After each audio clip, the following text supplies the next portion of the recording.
The emergency sirens echoed through the command center of the Deathworld. Alliance headquarters, Captain Elena Vasquez stood at the observation window, watching the dark space beyond the station. She had only been with the Alliance for 6 months, representing Earth in this gathering of the galaxy's toughest species. Even now she still felt like an outsider. High Commander Krezar entered the room, his massive form towering over the other officers. The Varanthi warrior came from a world with 3 times Earth's gravity, and his thick armor-like skin showed the scars of countless battles. He looked at Elena with his 4 yellow eyes, his expression unreadable. "Human," he said, his voice like grinding stones. "Your presence is required at the council meeting immediately." Elena nodded and followed him through the corridors. She had learned not to take offense at the way some Alliance members spoke to her. Earth was new to the galactic community, and humans were still proving themselves. The fact that Earth was classified as a Class 12 death world meant something, but most species saw it as a curiosity rather than a strength. The council chamber was filled with representatives from 12 different worlds. All of them came from planets that would kill most galactic citizens within hours. High-gravity worlds, toxic atmosphere planets, places with predators that hunted in packs, and whether that changed from freezing to boiling in minutes. These were the survivors, the warriors, the ones who understood what it meant to fight for every breath. "The situation is critical," announced Commander Tyvra, "being made of living crystal from the radiation-soaked world of Kel." Her voice chimed like breaking glass. 3 days ago, our outermost defense stations went silent. Yesterday we found them completely destroyed. No wreckage, no survivors, just empty space. Where they once stood, a hologram appeared in the center of the room. It showed a massive ship, black as the void itself, with strange organic curves mixed with sharp mechanical angles. It looked wrong, like something that should not exist. "We call it the Harvester," Tyvra continued. "According to ancient records, it appears every 50,000 years. It destroys advanced civilizations and then vanishes. Most species thought it was just a legend, a story to scare children, but the evidence is clear.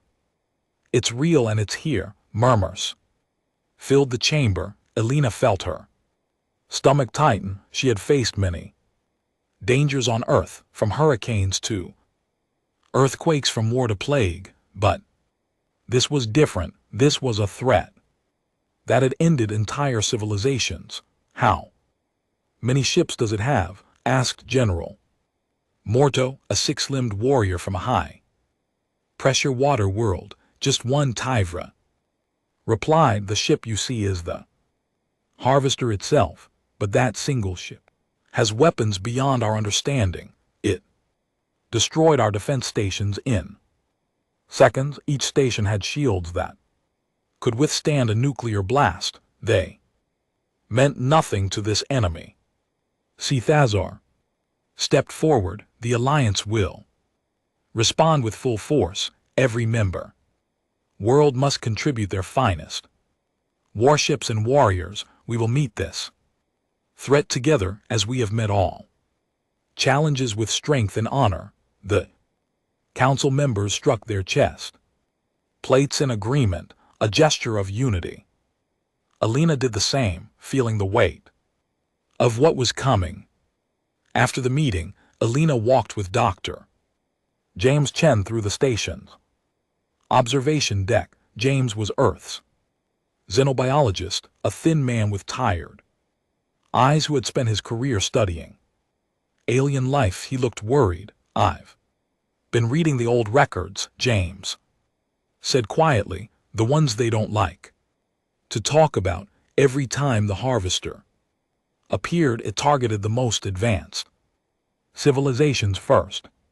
It's like it was programmed to eliminate threats before they could become too powerful. Can we beat it? Alina asked. James was silent. For a moment. I don't know, but I know.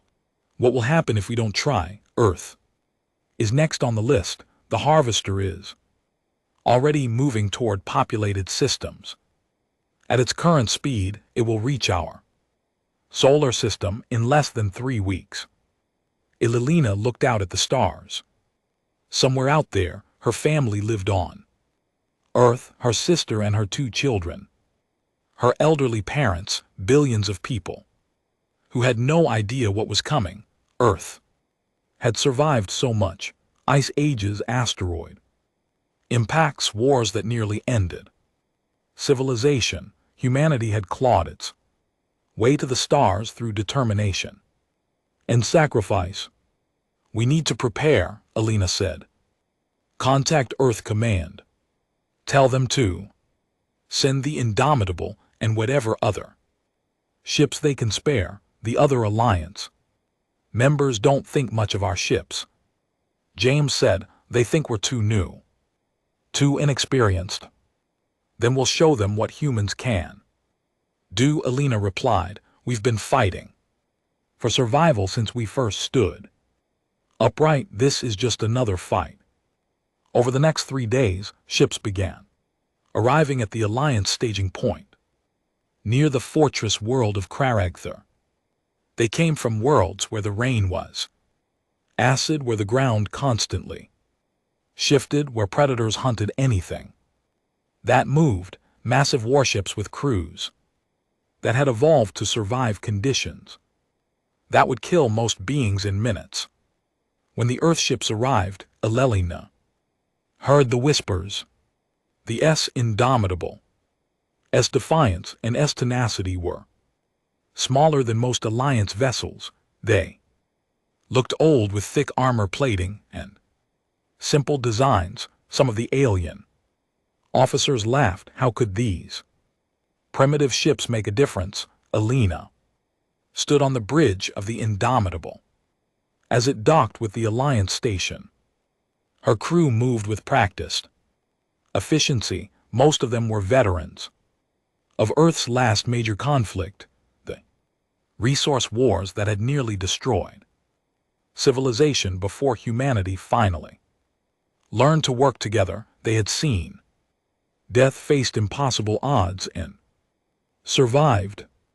Commander Tana, Tyver's daughter and one of the few aliens who treated humans with respect, approached Alina at the docking bay. Many here doubt you, Tana said, her crystalline features reflecting the station lights. They see your ships and think Earth cannot contribute much to this fight.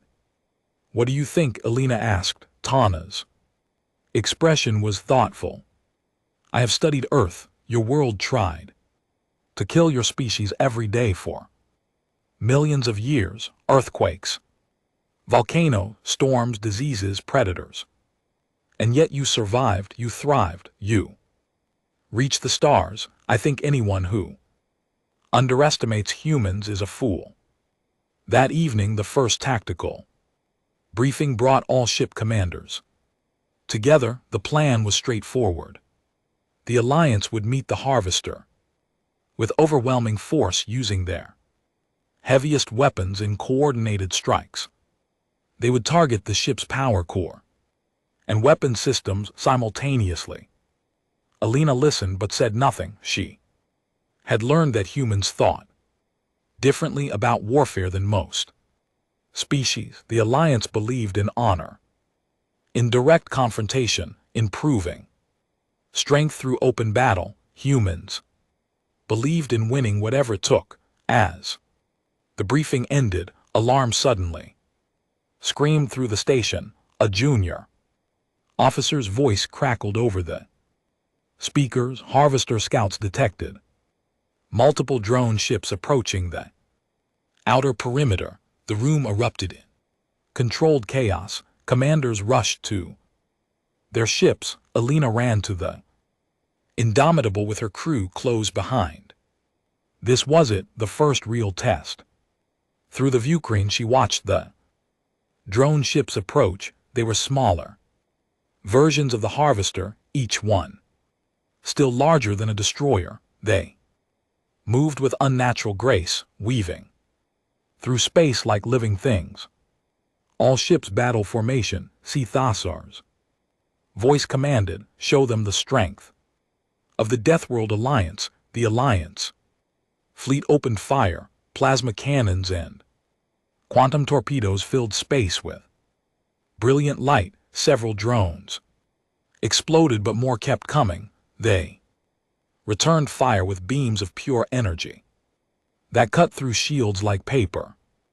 Alina watched 2 Alliance cruisers take heavy damage. She saw escape pods launching, crews abandoning ship. Her hands gripped the command chair. Weapons, she ordered, target the lead drone. Rail guns full spread. Her weapons officer looked uncertain. Captain, our projectile weapons are considered primitive by Alliance standards. Should we use the plasma rail guns? Alina repeated firmly. Fire. The Indomitable shuddered as magnetic accelerators launched tungsten rods at tremendous velocity. Simple kinetic weapons, nothing fancy, just mass and speed. The rod struck the drone before it could adjust its shields. The impact tore through its hull and the drone spun out of control. Before exploding, the bridge was silent. Then her communications officer spoke quietly. Captain, we're receiving multiple messages from Alliance ships. They want to know what weapon we just used. Alina allowed herself a small smile. Tell them we're just getting started. The battle lasted 3 hours. When it finally ended, 15 drone ships had been destroyed, but the Alliance had paid heavy price. 4 cruisers were severely damaged and 1 destroyer was nothing but floating debris. The crew of the Indomitable worked in silence, running diagnostics and repairing minor damage. They had lost no one, though it had been close. Alina stood in the briefing room again, this time surrounded by exhausted commanders. High Commander Thasar's armor was scorched in places, and he moved with a slight limp. His flagship had taken a direct hit that had nearly breached the hull. The drones were only scouts, KTHR said, his voice heavy with concern. The Harvester itself is far more dangerous. If we struggled against these smaller ships, how will we face the main vessel? The question hung in the air.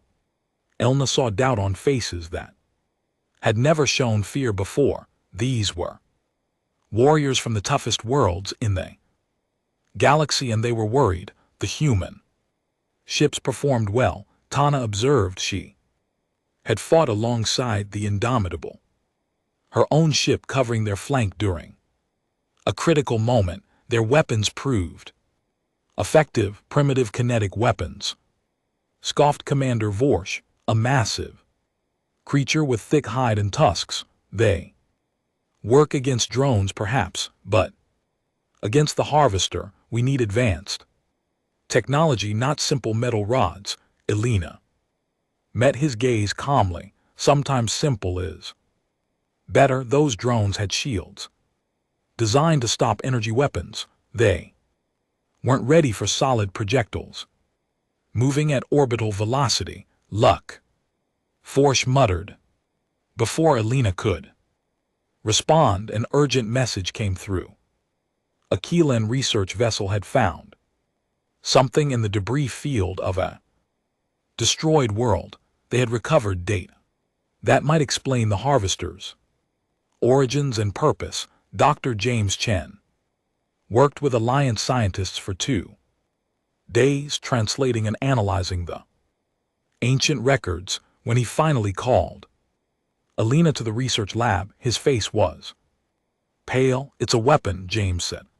Without preamble, the harvester was built by a species that existed millions of years ago. They were afraid of what might happen if one civilization became too powerful and dominated the galaxy. So they built this ship as a safeguard that kills civilizations. Alina asked. "It targets species that advance too quickly," James explained. "Pulling up data streams, it measures technology level against biological resilience. Garden world species develop technology rapidly because their environments are safe, but they're soft. Weak by Deathworld standards.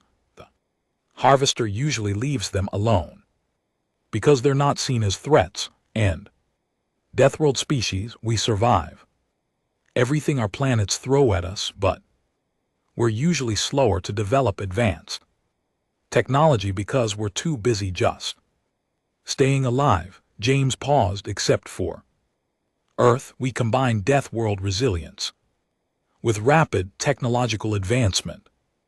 According to this data, we're the highest threat level the harvester has encountered in over 1,000,000 years." Alina felt cold. "So it's coming for Earth specifically?" "It's coming for Earth first," James confirmed. "Then it will eliminate the rest of the Alliance. We're all threats now because we work together." The news spread quickly through the fleet. Some Alliance members panicked, arguing that they should abandon Earth and scatter. If Earth was the primary target, maybe the harvester would ignore the rest of them. Cathar silenced such talk immediately. He stood before the entire council, his voice like thunder. "3 days ago, the human captain saved my ship when we were disabled. She led her vessel into enemy fire to rescue my crew. The Varante do not forget honor debts. We will stand with Earth." Tana spoke next. "My people have studied human history. Their world tried to destroy them every day.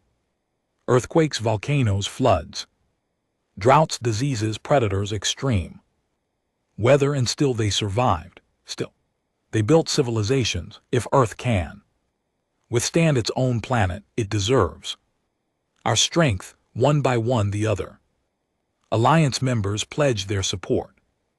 Not all of them liked humans, but they understood honor. They understood what it meant to face extinction. The vote was called. The Alliance would make their stand at Earth. Training began. Immediately, Alina introduced tactics that made the alien commanders uncomfortable. Guerrilla warfare, hit-and-run attacks, strategic sacrifice, deception. "You want us to retreat in the middle of battle?" or asked incredulously during one planning session. "That is cowardice. That is survival," Alina replied. "We're not trying to prove we're brave. We're trying to win. Sometimes that means falling back, regrouping, and attacking from a different angle. Humans have no honor," Vesh growled. "Humans have survival," Alina shot back. "We learned millions of years ago that pride gets you killed. Adapting keeps you alive." Despite resistance, some commanders started listening. Trethar himself began to see the value in human thinking. After one simulation where human tactics resulted in 40% fewer casualties, he pulled Alina aside. "Your people think differently," he said. "You do not fight to prove strength, you fight to survive. On Earth we have a saying," Alina told him. "It doesn't matter if you win pretty or win ugly. All that matters is that you win." While tactics were debated, human engineers worked with Alliance technicians to retrofit ships. They added rail guns to vessels that had only energy weapons. They installed Nuclear lasers, a technology most species had abandoned centuries ago as too unstable. These weapons are dangerous, a Keeltharan engineer complained. One malfunction and they could destroy the ship carrying them. The human engineer, a woman named Sarah Kim, shrugged. That's why we have safeties, but if you need raw power, sometimes you have to accept some risk. On Earth we learn to weaponize everything, nuclear reactions, kinetic energy, even gravity if we can manage it. The Alliance engineers were horrified and impressed in equal measure. What kind of species weaponized nuclear reactions for standard warfare? During a rare moment of downtime, Elena found herself in the observation deck with Tana. The Ketheran officer had become something close to a friend, one of the few aliens who treated humans as equals. May I ask you something? Tana's voice chimed softly. When you look at the harvester, what do you feel? Elena considered the question. Fear, she admitted, but also determination. My sister has 2 children. They're 8 and 10 years old. They live in Mexico City, near where our family has lived for generations. If the harvester reaches Earth, they die. Everyone I love dies, so I can't let that happen. Many Alliance members have families too, Tana said, but you humans seem to fight differently when family is involved. Like you become more dangerous. Maybe, Elena said. On Earth we have another saying, nothing is more dangerous than a parent protecting their child. The harvester is threatening our children. It's threatening everyone's children. That makes it our enemy, and humans are very good at fighting enemies. 2 days before the harvester was expected to reach the outer solar system, James made another discovery. The ship wasn't just following programming, it had a form of intelligence, constantly adapting and learning. It had studied the Alliance fleet and would be ready for their tactics. There's only one way to stop it, James said during the final briefing. We have to get inside. Ship has a central power matrix that controls everything. If we can overload it, the harvester will tear itself apart. How do we get inside? Kazar asked. We breach the hull and send in a boarding team. James pulled up schematics, but the internal environment is lethal. Shifting gravity, toxic atmospheres, extreme temperatures, and automated defenses. The survival rate for the team would be less than 1%. Room fell silent. A suicide mission, and someone would have to sacrifice themselves to save everyone else. Elena stood up. I'll lead the boarding team. I need 50 volunteers. Before anyone could respond, every human in the room raised their hand. Her entire crew, over 300 people, volunteered instantly. Even James, who was a scientist and not a soldier, stepped forward. The alien commanders stared in shock. Kazar's voice was quiet when he spoke. You understand? This means death. We understand, Elena said calmly, but humans have been facing death since we first walked upright on Earth. Our planet tried to kill us every single day. We survived ice ages, super volcanoes, pandemics, wars. We're still here. This is just another fight. Tana stood as well. The Calarians will send 10 volunteers. If humans can face death with such courage, we can do no less. One by one, other species offered volunteers, not many but some, the bravest of the brave, willing to die alongside humans. As the meeting ended and people filed out, KTHR approached Elena. The massive warrior looked at her with what might have been respect. I misjudged Your species, he said, I thought. Earth's classification as a Class 12. Deathworld was just a number. I did not understand what it meant. Your world forged you into something unique. You do not just survive, you refuse to die. Alina smiled grimly. That's the thing about humans, Commander, we're too stubborn to give up. Earth taught us that. Now we're going to teach the Harvester. The Harvester appeared at the edge of the solar system exactly when predicted. It emerged from faster than light travel, like a wound in reality itself, a massive ship that seemed to absorb light rather than reflect it. Sensors across the Alliance fleet screamed warnings as the vessel began its slow, inevitable approach toward Earth. Alina stood on the bridge of the Indomitable, watching the tactical display. Behind the Harvester's main vessel, 3 escort ships had appeared.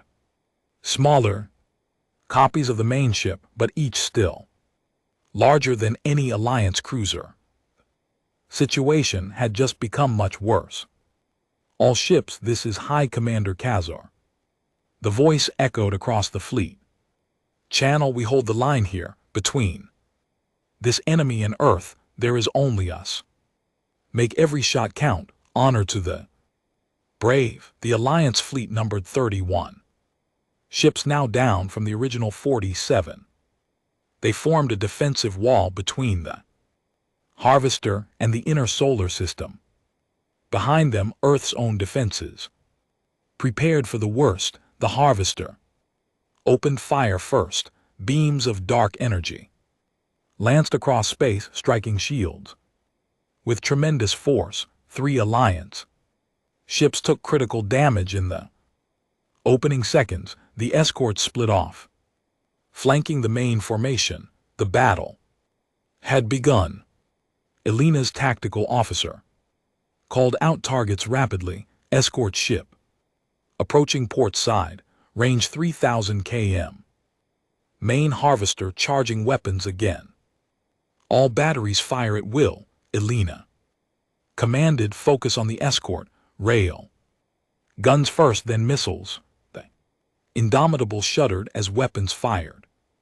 Tungsten rods accelerated to tremendous speeds, followed by nuclear-tipped missiles. The escort shields flickered, but held. It returned fire, and Alina felt the ship rock under impact. Shields at 60%, reported her engineering officer. Hull integrity holding around them. The battle became chaos. Alliance ships fought with courage and skill, but the Harvester and its escorts were devastating. Another cruiser exploded in a ball of flame and debris. A destroyer lost power and began drifting helplessly.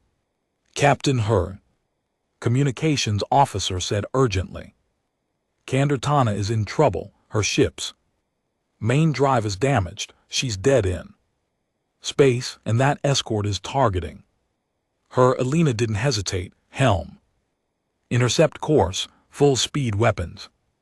Give me everything we have. The Indomitable surged forward, putting itself between Tana's crippled ship and the attacking escort. Rail guns fired continuously, joined by laser batteries and missile salvos. The escort turned its attention to this new threat, hammering the Indomitable shields. Shields at 30%. Engineering called out, we can't take much more of this. Hold position, Alina ordered. Keep firing. Just when it seemed the shields would fail, 6 other Alliance ships joined the fight. Together, their combined firepower finally overwhelmed the escort's defenses. The enemy ship broke apart, its pieces tumbling through space. Good kill, Cathar's voice came through. All ships fall back to secondary positions. We need to regroup. The fleet retreated toward Mars orbit. Buying time, they had destroyed 1 escort, but 2 remained along with the Harvester itself, and the cost had been terrible. 8 more ships had been lost or disabled. Alina met with the command staff in a virtual conference. Faces appeared on screen, some human, most alien. Everyone looked exhausted and worried. We cannot win this battle through force alone, Thazar admitted. And Alina knew how much that admission cost him. The enemy is too powerful. We need another option. James Chen spoke up. From the research vessel, I have been analyzing the Harvester's movements and attack patterns. It's learning from us. Every tactic we use, it adapts to counter. But I noticed something when our ships used unconventional tactics it had never seen before. There was a delay in its response. Human tactics, Tana observed. Yes, James confirmed. The Harvester has data on millions of battles over millions of years, but it has never fought humans before. Our way of fighting is unique. We don't follow the rules it expects. Alina leaned forward. So we use that. We do things it doesn't expect. We make it react instead of act. What do you propose? Asked for. The large warrior no longer spoke with contempt. He had seen humans fight and bleed alongside his own people. We separate the escorts from the main ship, Alina said, thinking quickly. We make the Harvester think we're retreating in panic. Draw the escorts after us, then we hit it with everything while it's alone. Deception, Kthzar said, slowly, pretending to flee in fear. It goes against every warrior instinct, but it works, Alina replied. On Earth we learned that pride gets you killed. Survival means doing whatever works, even if it looks cowardly, even if it goes against our instincts. After a long moment, Thazar nodded. We will try the human way. Give us the plan. The plan was risky and required precise timing. 6 ships, including the Indomitable, would make what appeared to be a panicked retreat toward Jupiter. The escorts would likely pursue, sensing weakness. Once the escorts were far enough from the main Harvester, the rest of the fleet would hit the main ship with every weapon they had. Meanwhile, the boarding team would launch in small stealth shuttles, approaching the Harvester. While it was distracted by the main attack, they would breach the hull and fight their way to the power matrix. As Alina prepared for the mission, she found James in the armory, awkwardly trying on combat armor. You don't have to do this, she told him. You're a scientist, not a soldier. James looked at her with determination. That power matrix is unlike anything we've ever seen. It's part machine, part organic, part something else entirely. You need someone who can understand it, reprogram it if possible. That's me. Reprogram it, Alina asked.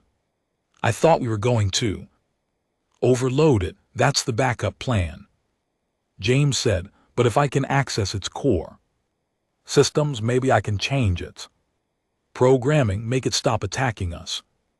It's a long shot, but it's worth trying. Alina studied his face. If you can't reprogram it, you'll need to overload it with you still inside. You understand that? I understand, James said quietly. My kids are grown. They have their own families now. If I can save them, save their children, then it's worth it. She put a hand on his shoulder. Then let's make sure your sacrifice counts. The decoy fleet began its retreat. 3 hours later, Alina watched the tactical display as the Indomitable and 5 other ships broke formation and accelerated away from the battle. To any observer, it looked like fear, like units fleeing from a superior enemy. The Harvester's escorts took the bait. Both Enemy ships turned to pursue, their weapons firing at the retreating Alliance vessels. The chase was on. They are following, Elena's tactical officer reported, range increasing from main harvester now at 15,000 km, 20,000, when the escorts were far enough away. The rest of the Alliance fleet struck. Every ship fired simultaneously, concentrating all their weapons on the harvesters' main hull. Energy weapons and kinetic projectiles filled space with light and fury. For the first time, the harvester's shields flickered and failed. In places, damage reports started coming in from sensor arrays. They were hurting it, but the harvester was not helpless. It rotated in space, bringing new weapon arrays to bear. Dark energy beams swept through the Alliance formation. 2 cruisers were cut in half. A destroyer simply vanished, disintegrated by the force of the attack. Meanwhile, Elena and the decoy fleet had to deal with the escorts. Both enemy ships were closing fast, and there was no more room to run. All ships turn and engage, Elena commanded. Show them what Deathworld warriors can do. The 6 Alliance ships reversed course and charged directly at the 2 escorts. Weapons fired from point-blank range. The space between the fleets became a storm of energy and metal. Ships on both sides took heavy damage. The indomitable shields finally failed completely. Energy beams rad across the hull, tearing through armor. Warning alarms shrieked. Elena felt the deck shudder beneath her feet. Hull breach on decks 4 and 5. Engineering reported emergency containment fields holding barely. Keep us in the fight, Elena ordered through gritted teeth. We just need to buy a few more minutes. Those minutes felt like hours, but finally combined fire from all 6 ships managed to destroy 1 escort. The second escort, heavily damaged, began to retreat. Let it go, Elena said. All ships return to the main battle. The boarding teams need our support. As the Indomitable limped back toward the main fight, Elena saw the tactical display and felt her heart sink. The Alliance fleet that had attacked the harvester was devastated.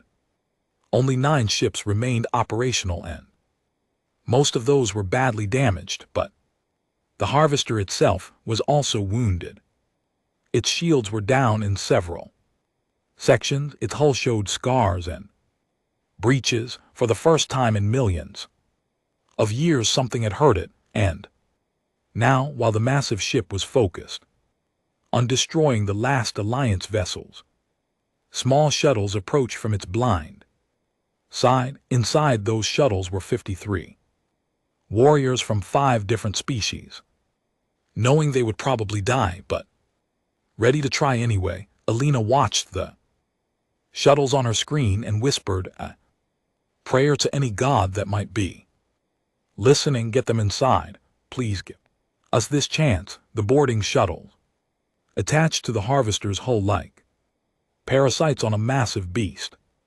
Elena felt the magnetic locks engage with a solid thunk around her. The boarding team checked their weapons and equipment. 1 last time. 50 humans, 2 Varanthi, and 1 Calthurian. 53 lives against a ship that had destroyed thousands of civilizations. Breaching charges ready, reported Sergeant Martinez, a veteran of Earth's resource wars. His hands were steady despite knowing what lay ahead.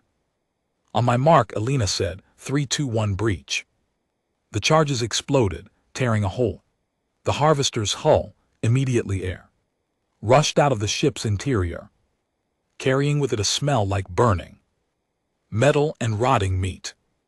The boarding team rushed through the opening, weapons raised. The interior of The Harvester was like nothing Alina had ever seen.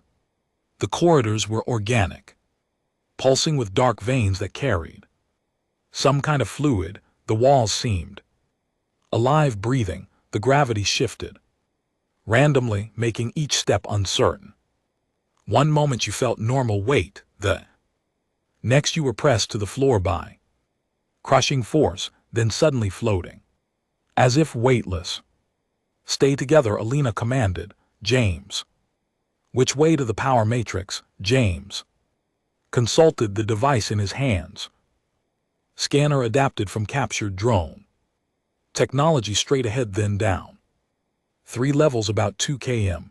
2 km, Tana said, her crystalline features reflecting the strange light from the walls through hostile territory, with defenses we cannot predict. "Then we'd better start moving," Alina replied. They made it 50 m before the ship struck back. The walls suddenly sprouted weapons, mechanical tendrils tipped with energy projectors. Beams of heat and light filled the corridor. 3 humans fell in the first seconds, their armor melted through. The team returned fire, destroying the wall weapons, but more appeared, growing from the organic mechanical surface like tumors.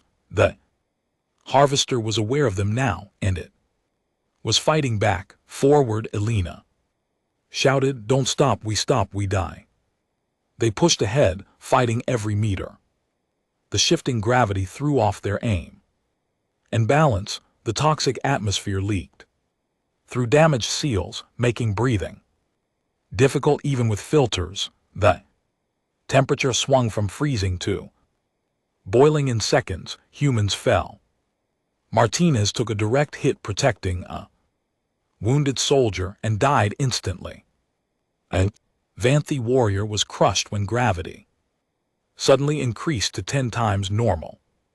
But the team kept moving, driven by desperate determination. They reached a large chamber where the floor was covered in some kind of acid. It ate through their boots, forcing them to jump from platform to platform. One human missed a jump and fell. His screams cut short as the acid consumed him. "How much farther?" Alina gasped, her lungs burning from the toxic air.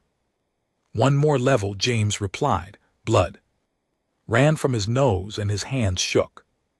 "But Alina, I'm picking up massive energy readings ahead. The ship knows we're coming. It's preparing something." They found the entrance to the final level, but it was guarded by what could only be described as antibodies. Mechanical organic constructs the size of tanks with multiple limbs and weapons. 6 of them blocked the passage. "Grenades," Alina ordered. "Everything we have." The team threw every explosive they carried. The corridor became fire and thunder. When the smoke cleared, the antibodies were destroyed, but the passage was partially collapsed. "We'll have to squeeze through," Tana said, examining the opening one at a time. As they worked their way through, automated defenses picked them off. Energy beams from hidden emplacements, mechanical tendrils that grabbed and crushed. The team that emerged on the other side numbered only 28, half their strength lost in minutes, but they were close. Alina could feel it. The power matrix was near. Outside the Harvester, the remaining Alliance fleet fought desperately. The Indomitable, barely holding together, continued to fire every weapon it had. Cathar's flagship was a burning wreck, but the commander refused to abandon ship, directing fire from auxiliary control. "All ships." Thazar's voice came through, rough with pain. "The boarding team has reached the lower levels. We must keep the Harvester focused on us. Whatever it costs, we buy them time." The Alliance ships pressed their attack, knowing they were signing Their own death warrants, 3 more. Vessels were destroyed in as many minutes. The survivors continued to fight inside the ship. Alina's team entered the power matrix chamber. It was enormous, a cathedral-sized space filled with impossible technology. At the center, a sphere of pure energy pulsed with light that hurt to look at. This was the harvester's heart, its brain, its soul, and it was protected by one final defense, a massive construct that seemed to be the ship's avatar, a being of metal and energy and living tissue. It stood between the team and the power matrix, and its voice echoed in their minds rather than their ears. You should not be here, it said. You cannot be here. Deathworld species lack the technology to reach this place. We don't rely on technology alone, Alina replied, raising her weapon. We rely on determination. The avatar attacked. Energy beams swept through the team. 5 more humans fell. The Vanthi warrior charged the construct directly and was vaporized. But while it was distracted, James ran for the power matrix itself. Cover him, Alina shouted. The remaining team members fired everything they had at the avatar. Their weapons barely scratched it, but they kept firing anyway. They threw grenades that did little damage. They charged with combat knives against a being that could destroy tanks. They died buying seconds. James reached the power matrix and pressed his hands against it. The energy burned his skin, but he didn't pull away. His scanner interfaced with the ancient technology, and information flooded into his mind. He saw the ship's history, its purpose, its programming, and he saw how to change it. The avatar turned toward James, sensing the greater threat. It raised an arm, energy gathering for a killing blow. Alina threw herself between James and the construct, knowing she couldn't stop it but trying anyway. The blast never came. Tana, her crystalline body already cracked and leaking, crashed into the avatar with the last of her strength. The impact disrupted its aim. The energy beam went wild, missing both Alina and James. For Earth, Tana chimed, her voice fading. For the Alliance, for all our children. The avatar destroyed her with casual ease, but those seconds were enough. James completed his work. I've got it. He gasped. I can reprogram it, chain its mission from destroy to protect, but I need 2 minutes, maybe 3. You've got it, Alina said. Only 8 team members remained alive, including her and James. Everyone form a perimeter. We hold here. The 8 survivors spread out around James, weapons ready. Avatar came for them, methodical and unstoppable. One by one they fell, fighting to the end, refusing to give up, dying so that billions could live. Alina was the last one standing. Her armor was torn, her weapon empty.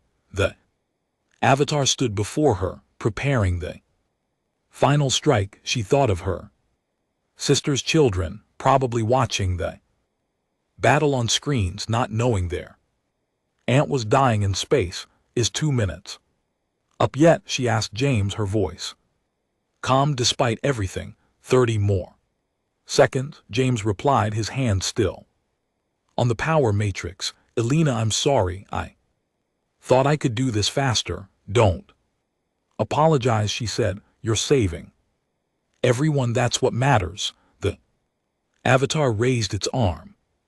Alina closed her eyes, and then James screamed, done. Upload complete. The avatar froze. The power matrix pulsed with new light.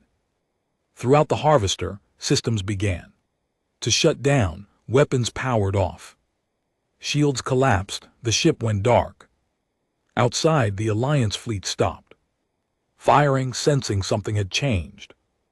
The massive vessel that had killed so many began to drift powerless inside.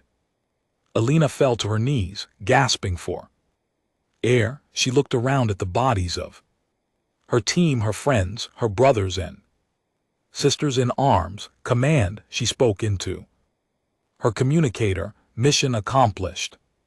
The harvester is disabled, requesting immediate extraction. I have one survivor besides myself. Dr. Chen is alive. There was a moment of silence. Then Cthazar's voice filled with emotion. The Varante rarely showed. Acknowledged. Captain, extraction teams are on the way. You did it. You saved us all. Alina looked at James, who was unconscious but breathing. She had led 53 people into this nightmare. 2 were coming out. The price was terrible, but as she thought of her sister's children, of the billions of lives saved, she knew it was worth it. Hold on, James, she whispered. We're going home.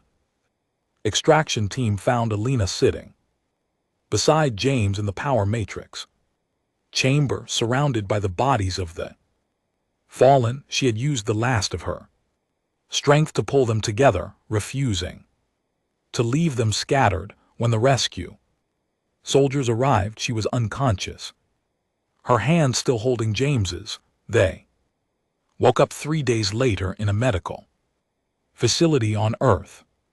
Alina opened her eyes to see white walls and the concerned face of her sister, Maria. When Maria saw her awake, she burst into tears. You're alive, Maria sobbed. They said you were dead. Everyone said the boarding team was gone, but you're alive. Alina tried to speak but found her throat too dry. Maria held a cup of water to her lips, and after a few sips, Alina managed to whisper, the others. James is alive.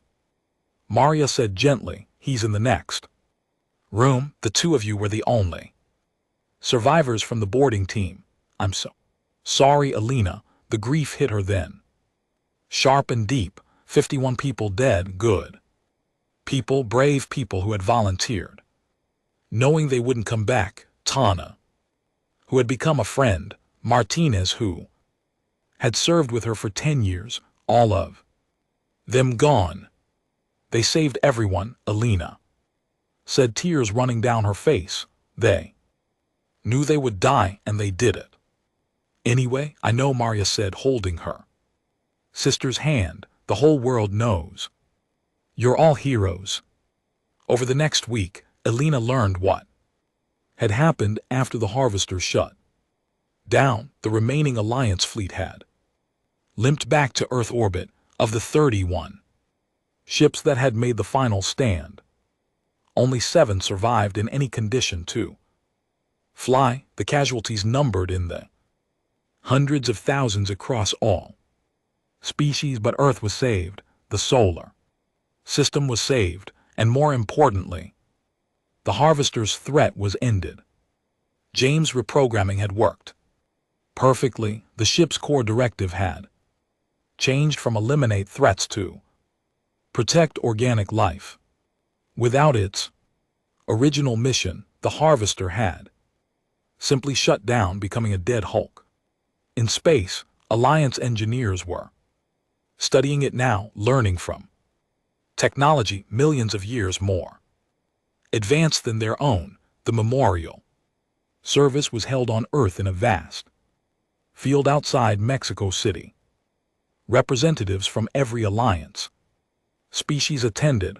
The bodies of the fallen had been recovered and were buried with full honors. 51 markers stood in neat rows, each one bearing name and the simple inscription. They stood between death and life and chose to give their own. Alina stood at the memorial as speaker after speaker praised the sacrifice. High Commander Cthar, his injuries still healing, spoke with deep respect about human courage.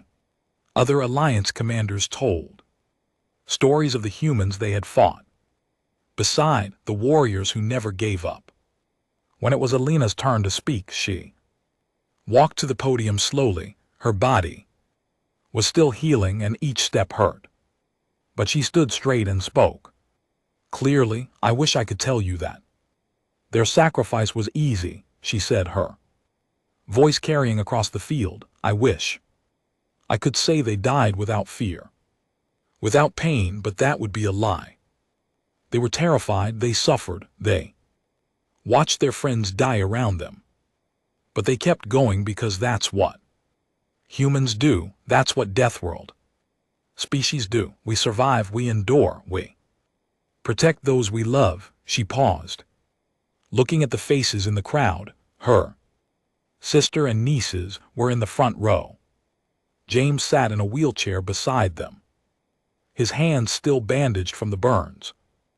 Earth tried to kill us for millions of years, Alina continued. Our world threw everything at us: disasters, diseases, predators, extreme weather. It should have destroyed us, but we're still here because we learned that survival isn't about being the strongest or the smartest. It's about refusing to quit. It's about standing up one more time. Then you get knocked down. She looked at the markers, each one representing a life given freely. These 51 warriors understood that. They knew they were going to die, but they went anyway. Because survival isn't just about keeping yourself alive, it's about protecting others, it's about making sure the next generation has a chance. Earth made us tough, Alina said, her voice strong, but we made ourselves human, and being human means standing between death and the people we love. No matter the cost. The ceremony ended with the traditional honors from each species. The Vans struck their chest plates in salute. The Cathurians chimed their morning song. Humans played taps on a lone trumpet, the sound echoing across the field. Afterward, Alina met privately with the Alliance Council. They gathered in a secure room in the United Nations building, the same place where Earth had first made contact with the galactic community 2 years earlier. Captain Vasquez KTHR began formally. The Deathworld Alliance Council has made a decision. By unanimous vote, Earth is granted full membership in the Alliance. More than that, humanity is granted a permanent council seat with authority equal to the founding species. Alina blinked in surprise. I thought our probationary period was supposed to last 5 more years. You earned full membership in 5 days of fighting, Kazar replied. You showed us what it means to be a death world species, not just surviving but thriving, not just fighting but winning. Humans think differently than we do, and that difference saved us all. Tyver, who had become the Calthurian representative after Tana's death, spoke next. Her voice chimed with emotion. My daughter gave her life beside humans. Before she died, she told me that humanity was the future of the Alliance. I did not understand then. I do now. You bring something we lack, a willingness to do whatever it takes, a refusal to accept defeat. We need that. Other council members spoke, echoing the same themes. Humanity's approach to warfare and survival would become required study for all Alliance military forces. Human tactics would be integrated into Alliance doctrine. Earth would help train the next generation of warriors. But there was one more piece of news. James had discovered something in the Harvester's data banks during his brief connection to the power matrix. Information he had downloaded before reprogramming the ship. There are more Harvesters, James told the council, his voice heavy with the weight of Knowledge, dozens of them scattered. Across the galaxy, they're all dormant, now following the same ancient programming. But if any civilization triggers their threat assessment again, they'll wake up. The room fell silent. Or finally spoke, so we are not safe. The threat remains, and yes, James. Confirmed, but now we know about them. And we have time to prepare, years, maybe decades before any of them wake. Again, we can use that time to grow. Stronger, to build better defenses, to figure out how to disable them permanently. Alina stood up, feeling the weight of responsibility settle on her shoulders.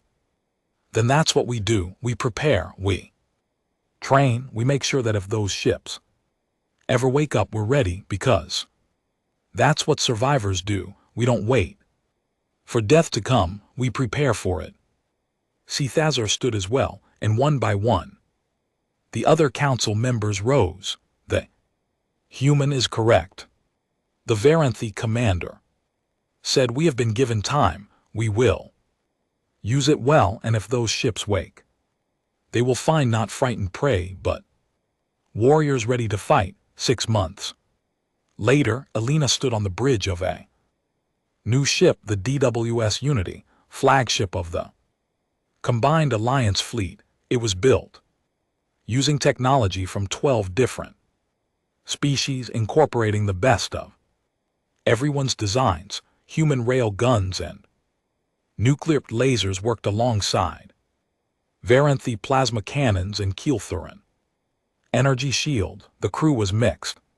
Species 2, humans worked beside Vanthi, Keelthurians and others, all training together, learning from each other. The old barriers were breaking down. When you fight and die beside someone, their species stops mattering.